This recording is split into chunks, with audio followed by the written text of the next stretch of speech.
இந்த படத்தை பற்றி நீங்கள் கேட்டிருக்கீங்க. அது வந்து நாங்கள் சொல்லவே தேவையில்லை, எல்லாருக்கும் தெரியும். அதாவது இந்தியா தமிழ்நாடு மொத்தம் இல்லை, all over India, all over யூனிவர்ஸுக்கே தெரியும். அவர் வந்து already universal hero. So pan இந்தியாவோட பேன் வேர்ல்டுன்றது தான் கரெக்டு, ஓகேங்களா? Universe, pan universe. அவர் நடிப்பு பற்றி எந்த ஒரு சந்தேகம் கிடையாது. அந்த படம் வந்து அவ்வளோ அருமையாக வந்திருக்கு. இப்போ அதாவது சென்சார் போர்டில் இருக்க உமர் அப்துல்லான்றவர் சொல்லியிருக்காரு நேற்று ஈவினிங் நைட்டு. அந்த அளவுக்கு வந்திருக்கு, சான்ஸே கிடையாது. இந்த மாதிரி படம் இனிமேல் வர்றதுக்கு ரொம்ப கஷ்டம். பார்ட் 3 இருக்குது, இதை விட இன்னும் சூப்பராக இருக்குன்னு சொல்லியிருக்காங்க. அந்த அளவுக்கு நல்லா வந்திருக்கான்னு சொல்லியிருக்காங்க சார் படம்.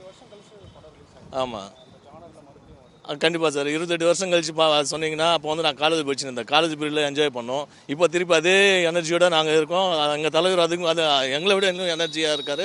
அதே மாதிரி கெட்டப்பு இது அதாவது 20 இயர்ஸ் போனது எங்களுக்கு தெரியல, அந்த அளவுக்கு இருக்கார் அவர். என்னெல்லாம் எங்களுக்கு தேவையானது எல்லாமே பண்ணுவார் அவர். நாங்கள் எதிர்பார்க்க தேவையில்லை. எங்கள் எதிர்பார்ப்பு அவர் வந்து நிவர்த்தி பண்ணுவார் கண்டிப்பாக. ரசிகருடைய எதிர்பார்ப்பு நிவர்த்தி பண்ணுறது அங்கே தலைவராக இருக்கார் எல்லாத்துலேயும். சரி,